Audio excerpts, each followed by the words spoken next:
Hello. Today, Wayward Wine is traveling to the Finger Lakes in upstate New York. Sadly, we couldn't make it there by plane, but we can travel by bottle. And one in particular, producer named Ravines, one of my favorite, based out in Keuka Lake, produces a wide range, like most other producers, of Riesling, Gewürztraminer, Chardonnay, Pinot Noir, cool climate grapes that are typically grown up there due to its cool continental climate. But once in a while, you'll find a producer that can actually make Merlot. And surprising enough, a Merlot is typically grown in warmer climates: Bordeaux, southern France, California, and up in Columbia Valley, Washington, where it becomes warm enough to extend the ripening season to actually produce that grape and allow it to ripen fully.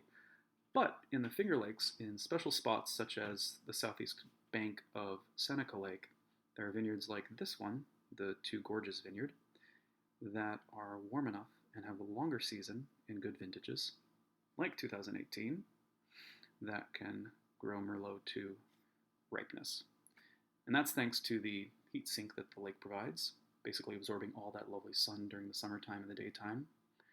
Thus, when it evaporates during the night and in the cooler part of the year, creates a convection current, which just pushes the ripening season out long enough so that things like Merlot can actually ripen fully.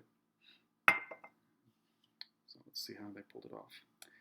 The color is a clear, medium intense ruby, more akin to something like a cool climate Pinot Noir or Gamay.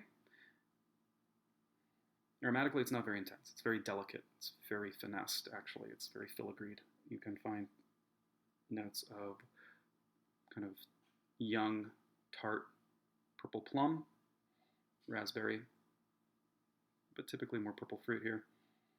Dried violet, almost a slight potpourri touch to it, as well as anise, or like a licorice note. And there's clearly some tobacco coming off of the French barrique that they're using. And I'd say a slight slaty minerality, just a little kind of wet stone complexity there that makes it fairly interesting. On the palate, it is dry, tart, bright, zingy, really mouth-watering, followed by very silky, very smooth, medium intensity tannins. The alcohol is moderate as well. It's about medium, around 13%. And the body itself, too, is also not very big. Medium, maybe medium minus. Think of what you think of when you have like a Beaujolais, for instance, or a cool climate Syrah, or maybe something akin to Pinot Noir from a cooler climate as well. This isn't a heavy, ponderous wine. This is a bright, lively, youthful little happy little thing. But really comes through is the flavor profile. There is medium plus intensity plum again, that lovely purple fruit, a little bit of raspberry, kind of bluish fruits, purple fruits, that sort of thing.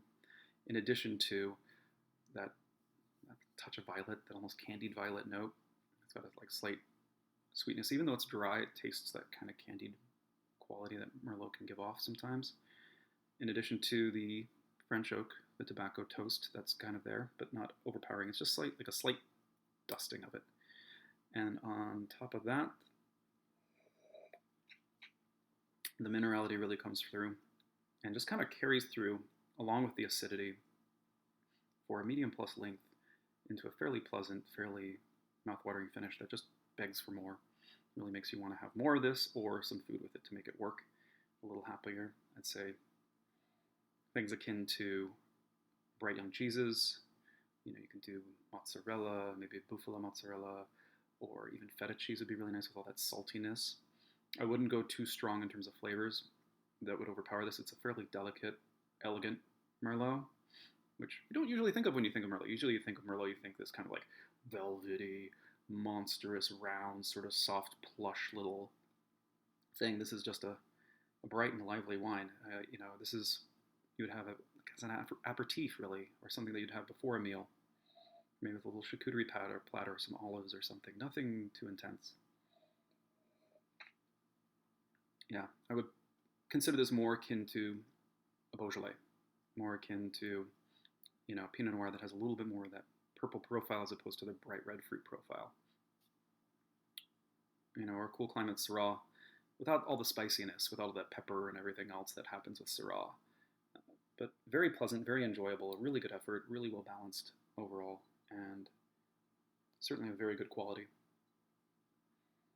And something that you could age as well. I mean, this has the acidity and the primary fruit profile that will develop over time. The acidity will keep that fruit there and allow it to develop more tertiary notes. That minerality might start to show through a bit more earthiness might pop up, and that acidity will just kind of mellow in the next 5 or so years.